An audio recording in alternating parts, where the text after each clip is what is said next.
साहब ज़ाहिर है बहुत सारे मामलात हैं। सबसे पहले एक नई बहस है। वज़ीर इत्तलात ने कहा कि काबीना में ये फैसला हुआ है कि,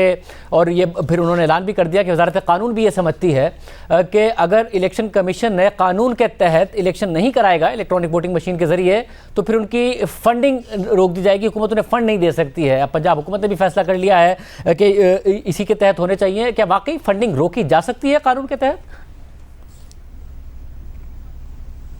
देखिए, इसमें दो चीज़ें हैं। एक तो ये कि जो ये रिफॉर्म्स आई हैं इलेक्शंस एक्ट 2017 में तब्दीली ईवीएम और ओवरसीज़ पाकिस्तानीज़ के लिए, इसका लीगल आस्पेक्ट है और दूसरा उसका लॉजिस्टिकल आस्पेक्ट है। मेरे ख्याल में इलेक्शन कमीशन की तरफ से उसके लीगल या कॉन्स्टिट्यूशनलिटी पे कोई एतराज़ नहीं है। उनकी जो रिजर्वेशन थी वो उसकी लॉजिस्टिकल उस पर हैं, और क्योंकि कानून बन गया है, ये पार्लियामान का इख्तियार है कानून साजी, वो इलेक्शन कमीशन की भी ऑब्लिगेशन है कि अगर ये क्योंकि आइन के मुताबिक है ये तब्दीली, तो इसको लॉजिस्टिकली इम्प्लीमेंट करना उनकी ज़िम्मेदारी है। लेकिन जहाँ तक फ़ंडिंग का ताल्लुक़ है, फ़ंडिंग किसी एक ख़ास तरीक़ेकार से मुंसलिक नहीं की जा सकती। वो फ़ंडिंग करना गवर्नमेंट की ऑब्लिगेशन है आइन के तहत, और इलेक्शन कमीशन की ऑब्लिगेशन है कि इलेक्शन कराएँ ट्रांसपेरेंटली और फेयरली एंड जस्टली। तो इन दोनों को अगर साथ मिल के देखा जाए तो बज़ाहिर कोई कॉन्फ्लिक्ट नहीं है। ये इलेक्शन कमीशन ने भी एतराज़ नहीं किया है कि हम ईवीएम इस्तेमाल नहीं करना चाहते क्योंकि कोई कानूनी हुक्म है। वो टेक्निकल इश्यूज़ हैं, वो वर्कआउट हो सकते हैं, लेकिन प्रोसेस शुरू करने की ज़रूरत है। इलेक्शन कमीशन ने मेरी इत्तला के मुताबिक 3 कमेटीज़ कायम की हैं, और वो बड़ी अहम और हाई पावर्ड कमेटीज़ हैं, और वो इसको देख रही हैं, और इम्प्लीमेंटेशन के लिए गवर्नमेंट की भी जिम्मेदारी है उनको असिस्ट करे बमाए फंडिंग के। लेकिन फंडिंग किसी खास तरीक़ेकार से आइनी तौर पे लिंक नहीं हो सकती है। और खास साहब, अगर इलेक्शन कमीशन ज़ाहिर है वो 3 कमेटियाँ वाकई बनाई गई हैं, अगर 2023 का इलेक्शन वो कहते हैं कि लॉजिस्टिकली हमारे लिए पॉसिबल नहीं है कि हम 2023 का इलेक्शन करा सकें, हम फेजेस में करा सकते हैं, और अभी पूरे पाकिस्तान में 2023 का इलेक्शन नहीं हो सकता ईवीएम पर, तो क्या कानून के तहत वो पाबंद हैं इस बात के कि उन्हें कराना इलेक्ट्रॉनिक वोटिंग मशीन के तहत ही है, हर सूरत में इसको मुमकिन बनाएं? देखिए, ये इस वक्त शायद क़ब्ल वक्त है कहना कि वो 3 कमेटियाँ या इलेक्शन कमीशन का इवेंचुअली क्या राय इस पर कायम होगी। तो अगर जैसे जैसे आएगा, लेकिन कानून में बड़े प्रैक्टिकल इस वक्त जो मौजूदा कानून की शक्ल है अगर आप देखें उसमें कोई इतनी इनफ्लेक्सिबिलिटी नहीं है, और जैसे जैसे ये टेक्निकल और लॉजिस्टिकल चीज़ें वर्कआउट होंगी तो वो मेरे ख्याल में ये मसाइल का हल निकल सकता है इस पर, ईवीएम्स पे ख़ास तौर पर। यानी कि कानूनी तौर पर पाबंद नहीं है इलेक्शन कमीशन के, हर हाल में 2023 का इलेक्शन उन्होंने ईवीएम के तहत ही कराना है। देखिए, आज कानून में ये चीज़ मौजूद है, और ये क्योंकि इलेक्शन कमीशन ने ये ख़ुद महसूस किया है कि क्योंकि ये कानूनी ऑब्लिगेशन है उन्होंने प्रोसेस शुरू किया है। लेकिन जो बुनियादी और ओवरआर्चिंग कॉन्स्टिट्यूशनल मैंडेट है वो है ट्रांसपेरेंट एंड फेयर इलेक्शन की। हर चीज़ जो है तरीक़ेकार सेकेंडरी है। तो अगर इलेक्शन कमीशन इस नतीजे पे पहुंचता है कि कोई एक ख़ास तरीक़ेकार जो है उससे कॉन्स्टिट्यूशनल मैंडेट इफेक्ट हो सकती है तो फिर उस तनाजुर में देखा जाएगा। लेकिन आज मैं समझता हूं कि ऐसे कोई कॉन्फ्लिक्ट नहीं है कि जिस पे एक इनफ्लेक्सिबल पोजीशन हो जाए कि जी कानून में कोई सुकम है या कोई ऐसी प्रॉब्लम है। इस वक्त इलेक्शन कमीशन भी मेरे ख्याल में इंगेज है फुली उस प्रोसेस में, और पार्लियामान को क्योंकि इख्तियार है आइन के मुताबिक अमेंड किया गया है, तो वो इलेक्शन कमीशन की भी ऑब्लिगेशन है और वो पूरी कर रहे हैं इस वक्त ऑब्लिगेशन। और खास साहब, ज़ाहिर है जो ट्रांसपेरेंट और फेयर इसलिए हो, उसकी रूह यह है कि गैर मुतनाज़े हो, सब माने उस इलेक्शन को। मगर जब अपोजिशन पहले ही नहीं मान रही है इसको, कह रही है कि जी बुलडोज़ हुकूमत ने कर लिया है पार्लियामेंट से, और फिर इलेक्शन कमीशन के भी कुछ तहफ़्फ़ुज़ात थे, तो आपको लगता है कि एक गैर मुतनाज़े इलेक्शन हो पाएगा अगर ईवीएम का इस्तेमाल हो भी जाए, जब अपोजिशन पहले ही कह रही है कि ये कानून साजी ही मुतनाज़ है, तो उसके नतीजे में गैर मुतनाज़े इलेक्शन हो जाएगा आपके ख्याल में? देखिए, कानून साजी तो क्योंकि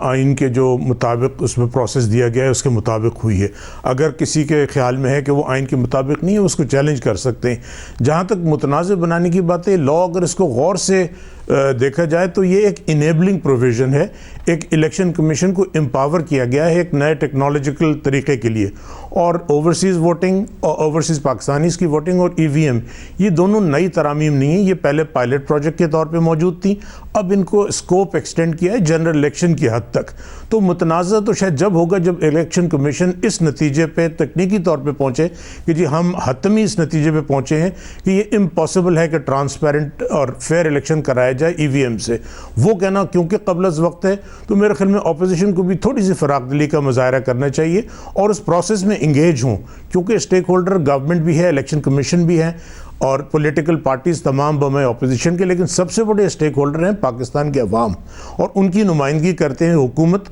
और अपोजिशन। और इलेक्शन कमीशन जो है वो आईनी इदारा है जो इस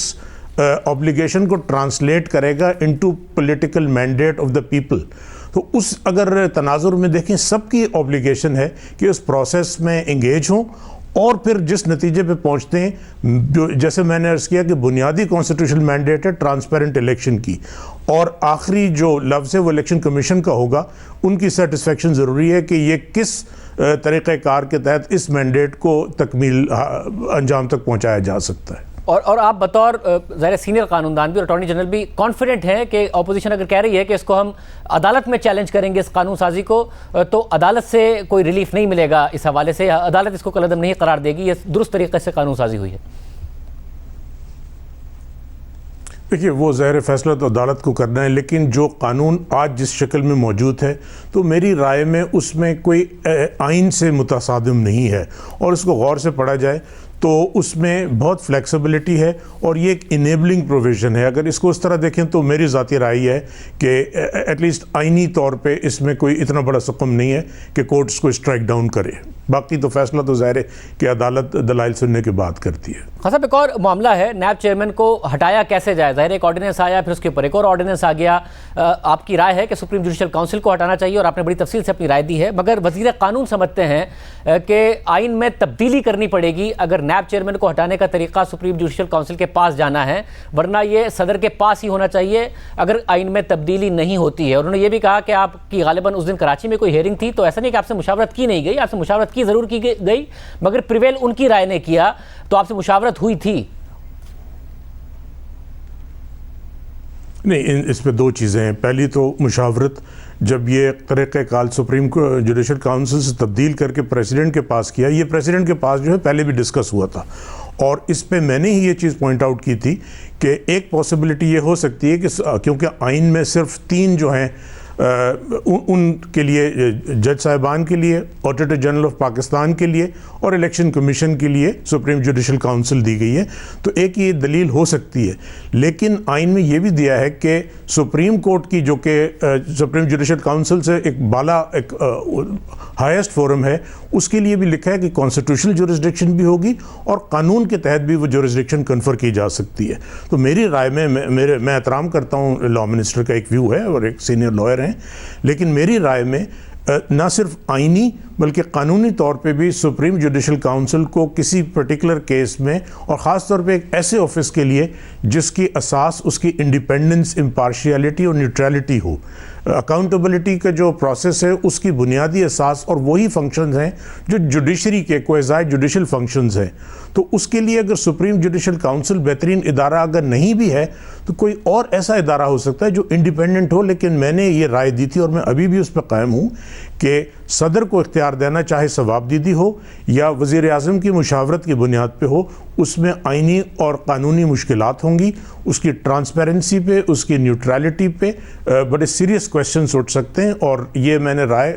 बाकायदा जो है कन्वे की गई है। एज ऑफ नाउ स्टेटस क्या है? क्योंकि खबर ये थी कि अब जब ये पार्लियामेंट में जाएगा तो वापस बदल कर सदर से ये इख्तियार सुप्रीम जुडिशल काउंसिल को दे दिया जाएगा, मगर फिर कोई प्रोग्रेस हुई नहीं है, तो अब क्या स्टेटस है इस हवाले से? ये इस वक्त जो कौमी असम्बली की कायमा कमेटी है उसके सामने है और मैंने बारहा अपोजिशन से भी और जो ट्रेजरी के अरकान हैं उनसे भी मेरी रिक्वेस्ट है कि इसको बड़ा केयरफुली एग्जामिन करें। अटॉर्नी जनरल भी अवेलेबल हैं, लॉ मिनिस्टर भी अवेलेबल हैं, इंडिपेंडेंट लीगल एडवाइस भी लें, क्योंकि ये कौमी इशू है। ये नेशनल अकाउंटेबिलिटी ऑर्डिनेंस जो है ये एक कोई सियासी जमात का मसला नहीं है, हमारा कौमी एक इशू है। तो इस पर मुशावरत के साथ हो सकता है कि सुप्रीम जुडिशल काउंसिल बेहतरीन फोरम ना हो, कोई और इंडिपेंडेंट फोरम हो सकता है, लेकिन मौजूदा शक्ल में अगर ये रहेगा तो, और अगर कोर्ट में चैलेंज होता है तो बड़ी सीरियस प्रॉब्लम हो सकती है। तो बेहतर यह है कि क्योंकि पार्लियामेंट एक सुप्रीम इदारा है कानून साजी के लिए, ये तब्दीली वहाँ से आनी चाहिए। साहब, आपने जो एहतसाब के हवाले से ज़ाहिर है बात की कि ये कौमी मामला है, इसको ट्रांसपेरेंट होना चाहिए, नज़र भी आना चाहिए, और ज़ाहिर है ये सारी दुरुस्त बात है, मगर हुकूमत तौसी देना चाहती है चेयरमैन नैब को, जैसे जावेद इकबाल साहब को, और इस वक्त भी उनका टेन्योर पूरा हो गया है, जब तक ये कानून साजी नहीं होती उनको तौसी इस वक्त मिली हुई है। अब वो शख्सियत वो हैं जिन पर इल्ज़ाम है कि वो ट्रांसपेरेंट एहतसाब नहीं कर रहे हैं। अदालतें भी उन पर सियासी इंजीनियरिंग का इल्ज़ाम लगा चुकी हैं। उन पर इल्ज़ाम है कि वो हुकूमत के केसेस बंद करते हैं जबकि अपोजिशन के रहनुमाओं को अंदर बंद कर देते हैं। तो ऐसी शख्सियत को अगर तौसी दी जाने का कानून है तो फिर एहतसाब ट्रांसपेरेंट हो, फेयर नज़र भी आए, वो कैसे सर्व होता है पर्पज़? देखिए, जहाँ तक इन इल्ज़ामात की बात है उस पर तो मैं मुनासिब नहीं समझता कि मैं कमेंट करूँ, लेकिन गवर्नमेंट ने उनको अभी तौसी नहीं दी है। ये इसमें एक मेकैनिज़्म है, सुप्रीम कोर्ट का जजमेंट था कि नैब चेयरमैन का ऑफिस खाली नहीं रहना चाहिए, और क्योंकि नैब चेयरमैन की जो टेक्निकली जो टर्म थी पिछली जो 4 साल की वो ख़त्म हो चुकी है, तो एक स्टॉप गैप के अरेंजमेंट के तौर पे मौजूदा चेयरमैन साहब जो हैं वो परफॉर्म कर रहे हैं अपने फंक्शंस। लेकिन और इस पे मेरी बड़ी क्लियर राय थी कि अगर एक्सटेंशन का ऑप्शन तो डाला जा सकता है, लेकिन वो एक्सटेंशन के लिए तरीक़ाकार बिल्कुल वही होगा जो फ्रेश अपॉइंटमेंट के लिए होगा। और मेरी इत्तला के मुताबिक जो नए चेयरमैन के प्रोसेस के लिए ये अपॉइंटमेंट के लिए प्रोसेस शुरू कर दिया गया है, और वो क्योंकि ऑल्दो कानून में कोई उसके लिए टाइमलाइन नहीं है, लेकिन एक रीज़नेबल टाइम जो कि बहुत लंबा अरसा नहीं हो सकता, मेयर एक्सटेंशन की बुनियाद पे बहुत ज़्यादा प्रोलॉन्ग नहीं कर सकते, क्योंकि उस पर नैब की फिर उसकी परफॉर्मेंस पे भी सवाल उठ सकते हैं और उसकी न्यूट्रलिटी और इम्पार्शियलिटी पे भी सवाल उठ सकते हैं। तो इस प्रोसेस को अपॉइंटमेंट के जिसमें मुशावरत है वज़ीर आज़म की और लीडर ऑफ द अपोजिशन की, तो उसको कंप्लीट होना बहुत ज़रूरी है, वरना इससे जो अकाउंटेबिलिटी प्रोसेस है उस पर सीरियस जो शकूक और शुबात जन्म ले सकते हैं। मतलब अगर ज़ाहिर क्योंकि उनकी शख्सियत बड़ी कंट्रोवर्शियल है, तो अगर वो रिटायर हो भी जाते तो उनकी जगह उनका डेप्टी भी कोई काम कर सकता था और ये प्रोसेस ज़रा एक्सपेडाइट भी किया जा सकता था। और दूसरा मसला ये कि जो टेन्योर है वो रखा इसलिए गया है ताकि चेयरमैन इम्पार्शल हो, उसको ये लालच ना हो कि उसे फिर देखना है हुकूमत की तरफ या किसी और की तरफ अपने एक और टेन्योर के लिए। तो आप नहीं समझते वो बुनियादी जो प्रिंसिपल है जिसकी आप खुद ही बात कर रहे हैं, ट्रांसपेरेंट और फेयर एहतसाब हो, वो कॉम्प्रोमाइज़ हो जाता है ओहदे की एक्सटेंशन से? इसमें शाहज़ेब साहब मेरी ज़ाती राय है कि नॉन एक्सटेंडेबल ऑफिस होना चाहिए, और क्योंकि एक्सटेंशन की जब पॉसिबिलिटी होती है तो आपकी बात से मैं बिल्कुल एग्री करता हूँ कि एक एटलीस्ट अगर रियलिटी नहीं तो एक परसेप्शन ज़रूर हो सकता है कि उस गवर्नमेंट को या उन लोगों को जिनको एक्सटेंशन देने की पावर है, जिसमें leader of the house, leader of the opposition शामिल हैं, तो उनको ये शायबा हो सकता है कि प्लीज़ करने के लिए अकाउंटेबिलिटी प्रोसेस पे इफेक्ट हो। तो मेरी ज़ाती राय पहले भी ये थी और अभी भी है कि नॉन एक्सटेंडेबल होने चाहिए, और एक्सटेंशन से इसको जो एक न्यूट्रल ट्रांसपेरेंट प्रोसेस है उसको नुकसान पहुंचेगा। और दूसरी ये कि देखिए, ये वो ऑफिसेज हैं जो एक दफ़ा ही काफ़ी टर्म होती है, जो इम्पैक्ट आपको करना होता है 4 साल एक बड़ी सब्सटेंशियल टर्म है, और उसके बाद फिर वॉलंटरीली अगर पॉसिबिलिटी भी है एक्सटेंशन की, तो मेरे ख्याल में एज अ कंट्री हमें ये सोचना चाहिए कि हम जिस वक्त किसी ऑफिस में दाखिल हों और जब हम उस ऑफिस को छोड़ रहे हों, उसका स्टॉक टेकिंग हम करें, देखें कि how have we perform, rather than सोचें कि जी इसको किसी तरह प्रोलॉन्ग किया जाए, एक्सटेंड किया जाए। तो इस पे ख़ुद भी इनफरादी सोच की ज़रूरत है मेरे ख्याल में।